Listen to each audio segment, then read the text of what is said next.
नमस्कार दोस्तों, कंक्यूलर इंस्टीट्यूट में आपका स्वागत है। हम पढ़ रहे हैं फिजिकल जियोग्राफी और यह है फिजिकल जियोग्राफी का तीसरा लेक्चर।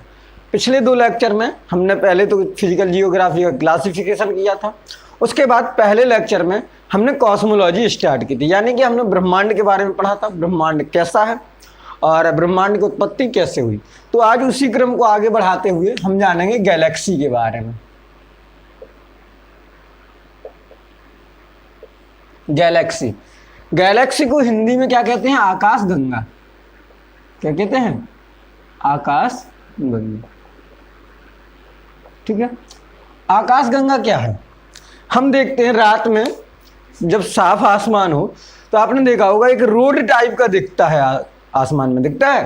तो जो वो रोड टाइप का दिखता है वो ही क्या होती है? आकाश गंगा होती है गैलेक्सी। अब ये होती क्या है? तो ये होती है तारों का समूह। क्या होती है? आकाश गंगा क्या होती है? तारों का समूह। प्लस और क्या होगा? तारे तो होंगे ही होंगे, प्लस होंगे आपके छोटे छोटे पिंड, छोटे छोटे पिंड, प्लस गैसें होंगी और प्लस धूल होगी। ये सब मिलके क्या बनाएंगे? आपके क्या बनेगी? आकाश गंगा बनेगी। ठीक है, समझ में आ गया होगा। ये आकाश गंगा किससे बनेगी? तारे होंगे, छोटे छोटे पिंड होंगे, गैस होगी और धूल होगी। उसके बाद बात करें कि आकाश गंगा है कितनी, तो ब्रह्मांड में 10⁻10 अरब लगभग कितनी आकाश गंगा है? 10⁻10 अरब आकाश गंगाएं हैं। ठीक है, और एक आकाश गंगा में कितने तारे होते हैं? लगभग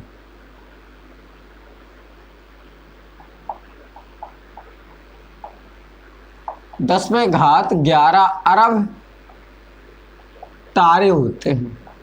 ठीक है, कितने तारे होते हैं? 10⁻11 अरब। ठीक है, तो हमने जाना कि आकाश गंगा क्या है, तो ग्रुप ऑफ स्टार है। ठीक है, कितनी आकाश गंगाएं हैं? तो लगभग इतनी आकाश गंगाएं हैं। एक आकाश गंगा में कितने तारे होते हैं? तो लगभग इतने तारे होते हैं। अब हम बात कर लेते हैं आकाश गंगा के वर्गीकरण की, क्लासिफिकेशन की। तो 1929 में, कब?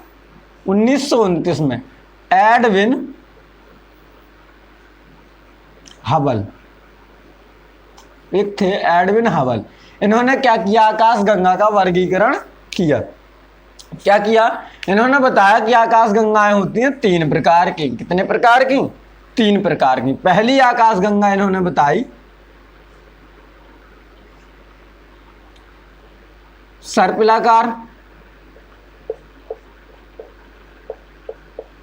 सर्पिलाकार। दूसरी दीर्घवृत्ताकार,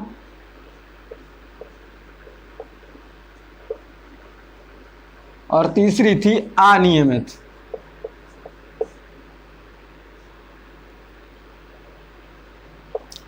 ठीक है, अंग्रेजी में बात करें यदि हम, तो स्पाइरल और एलिप्सिकल,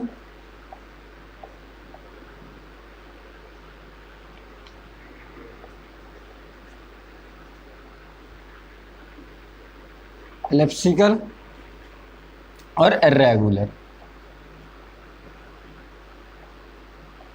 ठीक है, 3 प्रकार की आकाश गंगाएं किसने बताई? एडविन हबल ने। कब? 1929। ठीक है, अब बात करते हैं हम तीनों प्रकार की आकाश गंगाओं की। तो सबसे पहले देखो, ऐसे याद रखिए आप, ओल्ड, न्यू और न्यू प्लस ओल्ड। यहां से आपको याद हो जाएगा। ठीक है, मैंने ऐसे इसलिए लिख दिया, देखिए यहां से बिल्कुल सिंपल हो जाएगा। ये किससे बनेगी? नए और पुराने तारों दोनों से। नए प्लस पुराने, इसमें क्या होते हैं? दोनों प्रकार के तारे होते हैं। ठीक है, इसमें से क्या होते हैं? पुराने तारे होते हैं। क्या होते हैं? पुराने तारे। इसमें क्या होते हैं? नए तारे होते हैं। याद, ठीक है, देखिए कितने सिंपल हो गया तीनों प्रकार के आकाश गंगाओं को याद रखना। ठीक है, ऐसे याद रख लीजिए, N प्लस O, ये O और ये N। ठीक, अब इसके आकार की बात करें, ठीक है, तो सर्पिलाकार, सर्पिलाकार कैसे होता है? जैसे ये है आपका, ये आपका नाभि हो गया। क्या हो गया? नाभि। अब एक भुजा ली, ऐसे स्टार्ट हो गई एक भुजा, और दूसरी भुजा ऐसे। तो ये जो आपकी आकृति है ये क्या होती है, सर्पिलाकार आकृति हो गई। ठीक है, इसमें क्या होता है, जो सर्पिलाकार होते हैं इसमें जो केंद्र होता है, केंद्र में क्या होता है, जो केंद्र है वहां पे क्या होता है, तारों का जो घनत्व होता है या जो जमाव होता है वो कैसा होता है, अधिक होता है। क्या होता है, अधिक होता है। कैसा होता है, जो केंद्र है, केंद्र में क्या होता है, तारों का जमाव क्या होता है, अधिक होता है। और क्या होते हैं यहाँ पर, पुराने तारे होते हैं। क्या होते हैं, पुराने तारे ज्यादा होते हैं केंद्र की ओर। ठीक है, और जो आपका बाहर वाली भुजाएं हैं, बाहरी है, बाहरी क्षेत्र में क्या होगा, घनत्व भी कम हो जाएगा तारों का। ठीक है, और भुजाएं भी के जो आपके तारे भी कैसे होंगे, नवीन तारे होंगे, नए तारे होंगे। आप बाहर की ओर नए तारे होंगे और अंदर की ओर प्राचीन तारे होंगे। ठीक है, अब हम बात करें एलिप्टिकल की, तो एलिप्टिकल का तो आप जानते हैं कि ये क्या होता है, ऐसे होता है आपका दीर्घवृत्त। ठीक है, ये आपका कहलाता है चपटा व्यास और ये मोटा व्यास, यानी कि ये दीर्घ अक्ष और ये लघु अक्ष। ठीक है, तो जो आकाशगंगाएं इस प्रकार से दिखती हैं, इस प्रकार से, वो क्या कहलाती हैं, एलिप्टिकल कहलाती हैं। ठीक है, इसमें किससे बनी होती है, पुराने तारे से बनी होती हैं। कुल ब्रह्मांड की 2/3 भाग जो आकाशगंगाओं का है वो कैसी है, प्राचीन आकाशगंगाएं हैं। याद रखिए, पूरे ब्रह्मांड में जितनी भी आकाशगंगाएं हैं उनकी 2/3 भाग कैसी है, प्राचीन है, प्राचीन तारों से बनी हुई है। क्या है, एलिप्टिकल है। बात करते हैं इर्रेगुलर, तो इनका जो आकार है कैसी दिखती है, ये निश्चित नहीं होता। मतलब ढेर सारे कई प्रकार के आकार हो सकते हैं, तो बाकी सबको क्या कर दिया, अलग आकार जिनका बदल रहा है उसको क्या कर दिया, इर्रेगुलर में रख दिया। ये किससे बनी हुई, नवीन तारों से बनी हुई हैं। ठीक है, कुल ब्रह्मांड की 1/10 जो आकाशगंगाएं हैं वो कैसी हैं, इर्रेगुलर हैं। तो ये था क्लासिफिकेशन ऑफ गैलेक्सी। ठीक है, आकाशगंगाओं का वर्गीकरण कब किया, 1929 में। किसने किया, एडविन हबल ने। सर्पिलाकार, दीर्घवृत्ताकार और अनियमित, माने कि स्पाइरल, एलिप्टिकल और इर्रेगुलर। तो समझ में आ गया होगा। ठीक है, इसको नोट कर लीजिए, फिर हम आगे बढ़ते हैं। ठीक है, तो इसको हम अरेंज कर रहे हैं।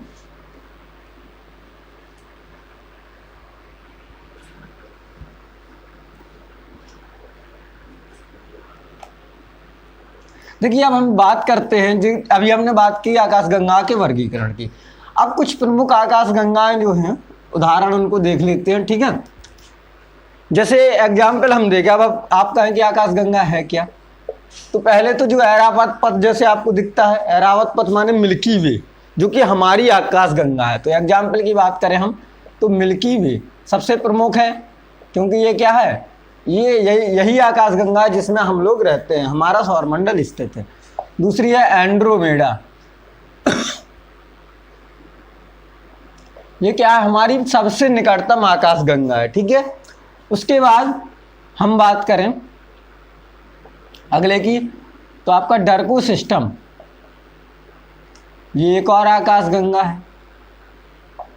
ठीक है, उर्सा माइनर सिस्टम,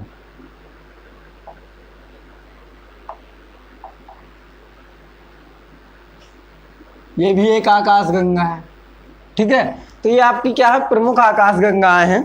तो हमने जान लिया। अब हमें पढ़ना है, मुख्य रूप से हमें जानना कि हम जिस आकाशगंगा में रहते हैं वो किस प्रकार से है। ठीक है, तो हमें जानना है आवर गैलेक्सी।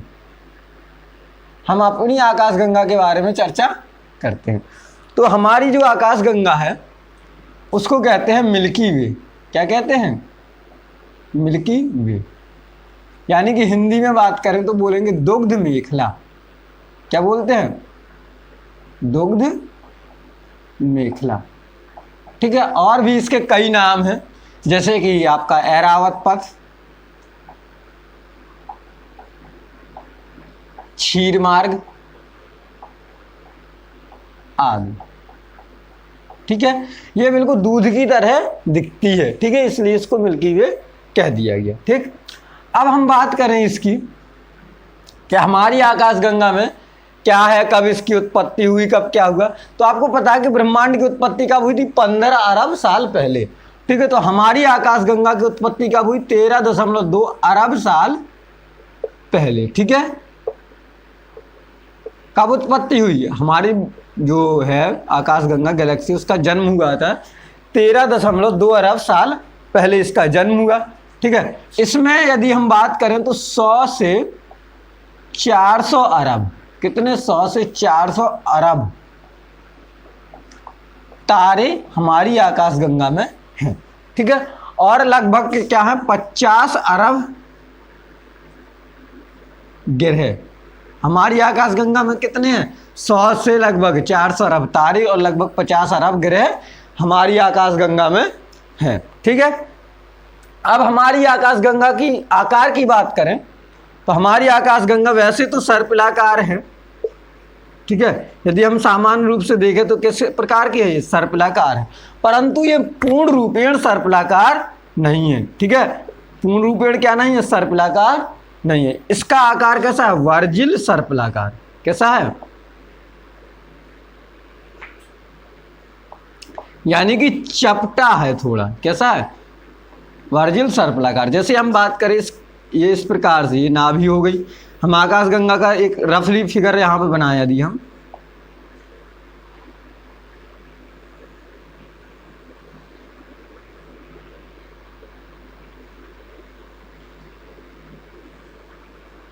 इस प्रकार से है हमारी आकाशगंगा। किस प्रकार से?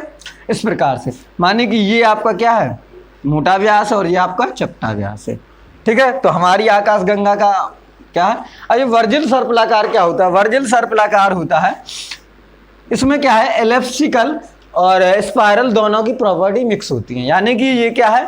दीर्घवृत्ताकार भी है हल्की सी, और पूर्ण रूपेण है कैसी? सर्पिलाकार। ठीक, यदि हम इसके मोटे व्यास की बात करें या दीर्घ अक्ष की, सॉरी पहले लंबे व्यास या चपटे व्यास की बात करें, दीर्घ अक्षीय जो व्यास है इसका, वो है आपका 1,00,000 प्रकाश वर्ष। कितना है? 1,00,000 प्रकाश वर्ष। ठीक है,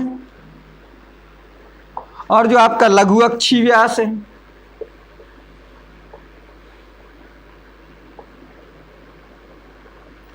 लघु अक्षीय व्यास की बात करें तो यह है आपका 1,000 प्रकाश वर्ष। देखिए बहुत ही सिंपल है, कुछ नहीं है ज़्यादा। ठीक है, हमारी आकाशगंगा क्या है? इतने 13.2 अरब साल पुरानी है। आकार कैसा है? वर्जिल सर्पिलाकार। ठीक है, जो आपका दीर्घ अक्षीय व्यास है या मोटू लघु चपटा व्यास है, ये आपका 1,00,000 प्रकाश वर्ष, और जो लघु अक्षीय यानी कि इस प्रकार का व्यास है वो 1,000 प्रकाश वर्ष। लगभग 100 से 400 अरब तारे हैं।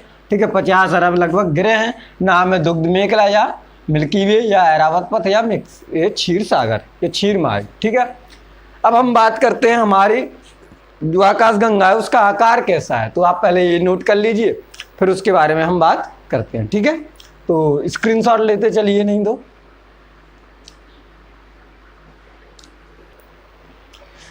ठीक है। अब हम अपनी आकाशगंगा का जो आकार है उसके बारे में चर्चा करते हैं। तो जैसे कि अभी आपको मैंने चित्र बनाया था एक, कि इस प्रकार से हमारी आकाशगंगा है। ठीक है,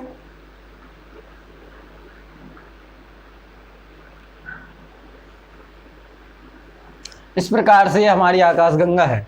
ठीक है, तो अब इसमें क्या है कि इसमें हमने सिर्फ 2 भुजाएं बनाई। तो इसमें क्या है, हमारी जो आकाशगंगा है इसमें भुजाएं कैसी हैं?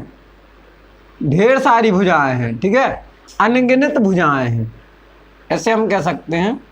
अनगिनत भुजाएं माने हमें पता नहीं है कि कितनी भुजाएं हैं, लेकिन क्या है, और हम सभी भुजाओं को देख नहीं सकते। हम सिर्फ कुछ प्रमुख भुजाओं को ही देख सकते, सभी भुजाओं को क्या नहीं कर सकते?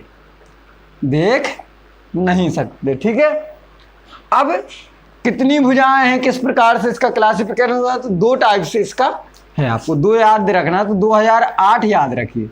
2008 से पहले माना जाता था इसमें कि 4 मुख्य भुजाएं हैं। क्या है? 4 मुख्य भुजाएं हैं और कम से कम 2 क्षुद्र भुजाएं हैं। क्या माना जाता था 2008 से पहले कि जो हमारी आकाशगंगा है उसमें क्या है? 4 मुख्य भुजाएं हैं, कम से कम 2 कैसी हैं? क्षुद्र भुजाएं हैं। परंतु 2008 में एक वैज्ञानिक आया, आपके रॉबर्ट बेंजामिन। ठीक है, नाम क्या था, रॉबर्ट बेंजामिन। इन्होंने बताया, क्या बताया कि जो आकाशगंगा है इसमें 4 मुख्य भुजाएं हैं नहीं। क्या है, सिर्फ मुख्य भुजाएं कितनी हैं, 2 मुख्य भुजाएं हैं। इन्होंने क्या बताया कि 2 क्या हैं, मुख्य भुजाएं हैं, और बाकी क्या हैं, बाकी सभी कैसी हैं, क्षुद्र भुजाएं हैं। ठीक है, बाकी सभी कैसी हैं, क्षुद्र भुजाएं हैं। और यदि हम मुख्य भुजाओं की बात करें तो 2 हैं। एक कौन सी है आपकी, एक है आपकी स्कूटम सेंटोरस, दूसरी आपकी पर्सियस। ठीक है, 2 मुख्य भुजाएं हैं, याद रखिए। बाकी सभी कैसी हैं, क्षुद्र भुजाएं हैं। ठीक है, इनके रंग की यदि हम बात करें तो जो आपके स्कूटम सेंटरस है इसकी चमक कैसी है, हरे रंग की है, इसकी कैसी है, और जो पर्सियस है इसके नीले रंग की। ठीक है, ये याद रख लीजिए, बहुत इंपॉर्टेंट है। बाकी भी आपकी कई भुजाएं हैं। ठीक है, जैसे कि आपकी ओरायन सिग्नस, ठीक है, और नोर्मा, ढेर सारी भुजाएं, लेकिन ये सभी कैसी क्षुद्र भुजाएं हैं। तो हमें याद किसको रखना, जो हमारी मुख्य भुजाएं हैं उनको हमें याद रखना है। ठीक है, उसके बाद हम बात करें, यदि और चर्चा करें आगे, तो हमारा जो सौर मंडल है, हमारा सौर मंडल लगभग बाहरी केंद्र यहाँ पर है, केंद्र से काफी ज्यादा दूर हमारा सौर मंडल स्थित है। ठीक है, हमारा जो सौर मंडल है या सोलर सिस्टम है वो कहाँ है, बाहरी क्षेत्र में है। किस में है, बाहरी क्षेत्र में, आकाशगंगा के बाहरी क्षेत्र में स्थित है। और जिस भुजा में स्थित है उसका नाम है ओरायन सिग्नस।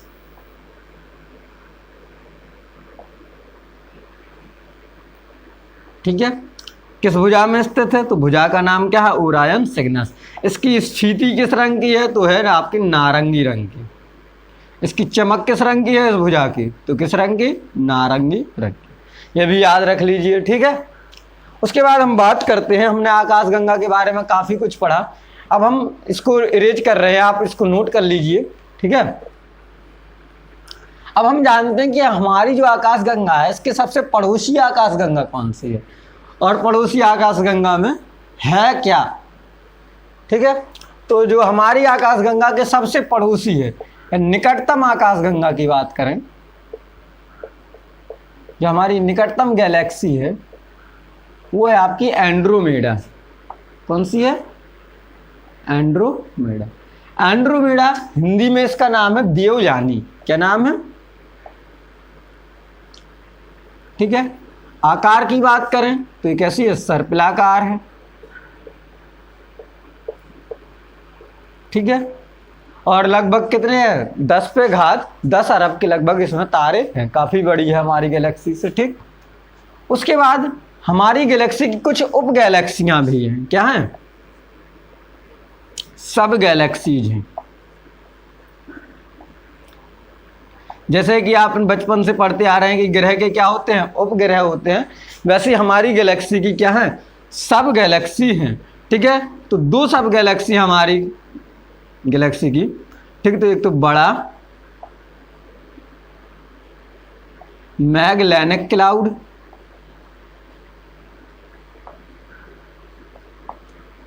और एक है छोटा मैगेलेनिक क्लाउड।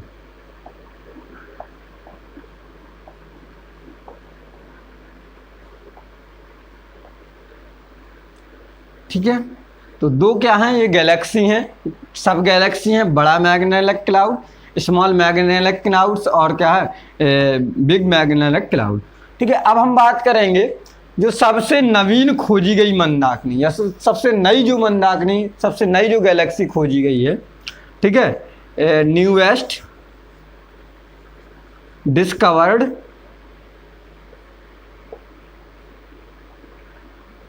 जो आपकी गैलेक्सी है वो आपकी ड्वार्फ मंदाकिनी। क्या है, ड्वार्फ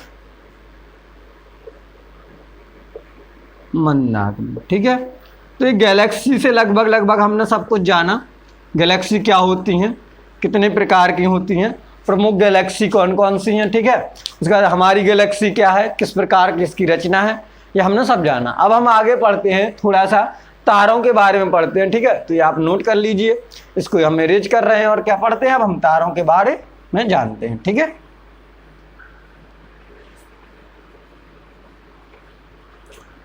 ये आपको समझ में आ गया होगा। जो भी इसमें डाउट हो गैलेक्सीज में, तो आपको क्या करना है, कमेंट बॉक्स में कमेंट करके बता देना है तुरंत। तो जो भी आपका डाउट होगा वो तुरंत ही क्लियर कर दिया जाएगा, ठीक है। अब हम बात करते हैं स्टार की। किसकी? स्टार।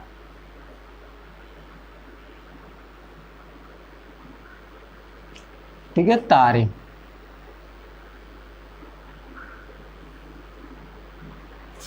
अब आपने देखा होगा आकाश में क्या है कि चमक रहा, साफ आकाश देख गए आपके तारे, आप चमक रहे होते हैं, टिमटिमाते होते हैं तारे, ठीक है। तो जो तारों का जन्म हुआ है आज से लगभग 100 मिलियन साल पहले,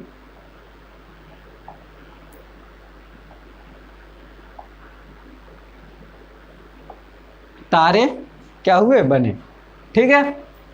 और तारों की संख्या क्या है, असंख्य है, क्या है, अनगिनत तारे हैं, ठीक है। परंतु हम देख कितने सकते हैं, मेन चीज है कि तारे तो ढेर सारे हैं, परंतु हम पृथ्वी से देख कितने पा रहे हैं। तो याद रखिए, बहुत ज़्यादा इंपॉर्टेंट है। पृथ्वी से हम एक स्थान से, यदि हम किसी पर्टिकुलर स्थान पर हैं, एक स्थान पर हम कितने देख सकते हैं, लगभग 3200 तारे देख सकते हैं। लगभग कितने, 3200 तारे क्या कर सकते हैं, हम देख सकते हैं। कब देख सकते हैं, जब आपका आकाश क्या हो, क्लियर स्काई हो। कब देखेंगे, जब बिल्कुल आपका आकाश क्या हो, क्लियर हो, माने कोई बादल वादल ना हो, कोई भी क्या हो, प्रॉब्लम ना हो। मतलब एक स्थान पर अपन ने कितने देखे, 3200। अब हमें पता है कि आकाश हमेशा क्या दिखाई देता, आधा दिखाई देता। पृथ्वी के आप उस साइड का आधा तो क्या रहेगा, छिपा रहेगा।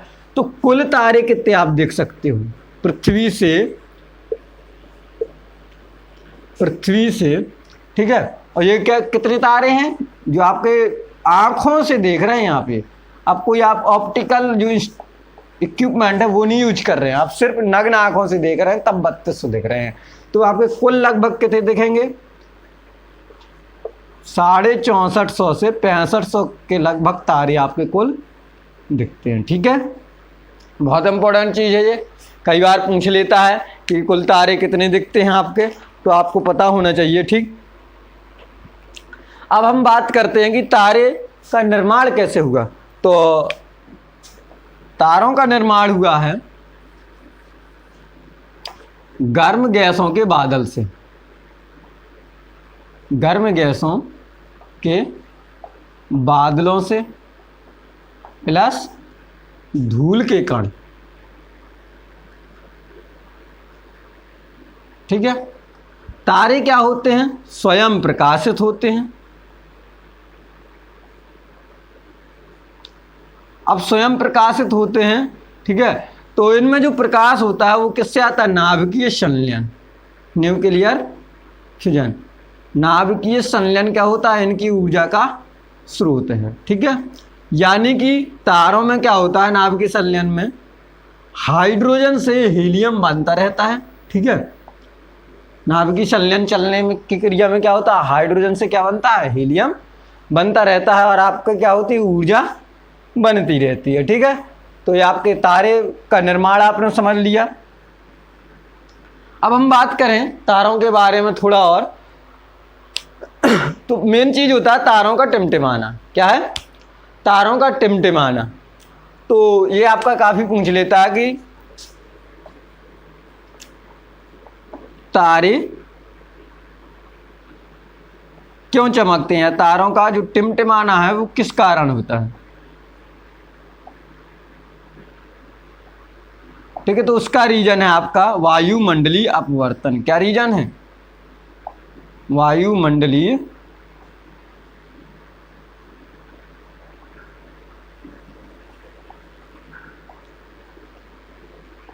अपवर्तन, ठीक है। यानी कि एटमॉस्फेरिक रिफ्रैक्शन के कारण आपके तारे चमकते हैं, ठीक। तो ये आपका तारों में एक चीज और आप पढ़ लीजिए, इंपॉर्टेंट चीज है, जान लीजिए, इसको मैं रेज कर रहा हूं। सबसे चमकीला तारा कौन है, ठीक है। सबसे चमकीला तारा बहुत ज्यादा पूछा जाता है।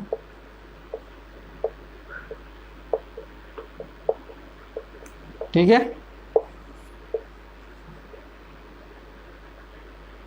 तो आपका है साइरस।